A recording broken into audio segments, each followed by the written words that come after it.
The latest news out of Detroit just turned up the pressure, big time.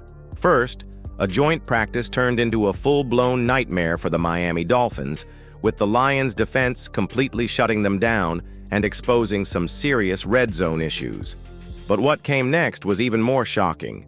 Despite nearly a flawless season, Jared Goff is still being underrated by parts of the league. What's really going on behind the scenes? Are people overlooking one of the most consistent QBs in the NFL? If you're a real fan, hit that subscribe button so you don't miss a thing. Let's get into it. Man, the Miami Dolphins just got a big old slice of humble pie handed to them in Detroit, and it wasn't pretty. So here's the scoop. After already getting smacked around in a joint practice with the Bears last week, Miami rolled into another joint session, this time with the Lions and, well, got steamrolled again. Tua Tagovailoa did manage to bounce back a bit in the preseason game against Chicago, going 5 for 6 for 27 yards and nearly punching it in at the goal line, but almost doesn't cut it, and the offensive issues followed them straight into Motown. According to Colton Pouncey from The Athletic, the Dolphins' offense ran around 16 plays in the red zone during Wednesday's practice and couldn't buy a touchdown until the very last play, and that was with the second units on the field. The starters? Zilch. Nada. They went 0 for everything against Detroit's starters. It was ugly. The Lions' defense brought the juice, and Miami had no answers. It wasn't just Pouncey saying this, either. Everyone who was there said the same thing. It was a beatdown. Nick Baumgardner, also from The Athletic, called it the most one-sided joint practice he's ever seen. That's not exactly the kind of review you want to get a few weeks out from week 1. And it's not a one-time fluke either. Omar Kelly from the Sun-Sentinel pointed out how Miami folded under pressure when the Bears' defense ramped it up last week. There's a theme here, and it's not good. When things get physical, Miami's offense disappears. That's a reputation that's going to stick if they don't flip the switch soon.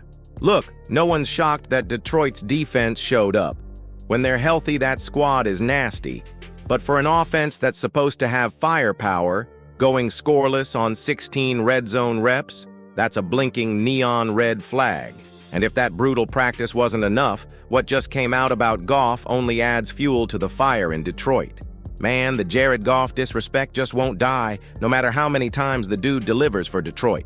Here we are, rolling into the 2025 NFL season, and The Athletic drops its annual QB tier rankings, polling coaches, execs, and GMs across the league. And where does Goff land? Smack dab in Tier 2, ranked 8th overall. Now sure, that sounds respectable on paper. He's behind guys like Justin Herbert and Jaden Daniels in that group. But it still feels like people are missing the big picture here. Let's talk facts. Goff just led the Lions to back-to-back NFC North titles, 2 playoff wins, and a ridiculous 15-2 regular season in 2024. That's not some fluky stretch. That's consistency, leadership, and high-level execution. Yet somehow, 8 voters still labeled him a Tier 3 quarterback. Why? Because according to them, he needs the run game, needs a defense, and needs all of those things. As if literally every successful quarterback in history didn't benefit from a good supporting cast. Come on now. But not everyone's blind to what Goff brings to the table. He even snagged 5 Tier 1 votes, including one from a head coach who threw some serious flowers his way, putting Goff and Joe Burrow in the same breath as the best anticipation throwers in the league. That coach even admitted Goff might not be flashy in extending plays, but the guy's been performing at a Tier 1 level for 3 straight years. That's not a hot streak, that's a resume, and the growth is real. Goff's ball security has tightened up big time since his Rams days. A defensive coordinator in the poll said it flat out. Goff used to be shaky if you forced him into straight drop-back situations, but he's cleaned that up. He's more composed, makes fewer mistakes, and reads the field better than ever. That's development. That's maturity. That's a quarterback you win with. Of course, there's a new wrinkle this year. Ben Johnson is gone. And yeah, some people are already penciling in a Lions regression, but let's pump the brakes.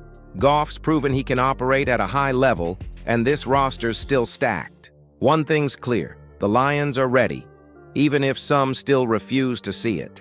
But fans are running out of patience. Subscribe to the channel and don't miss what's coming next.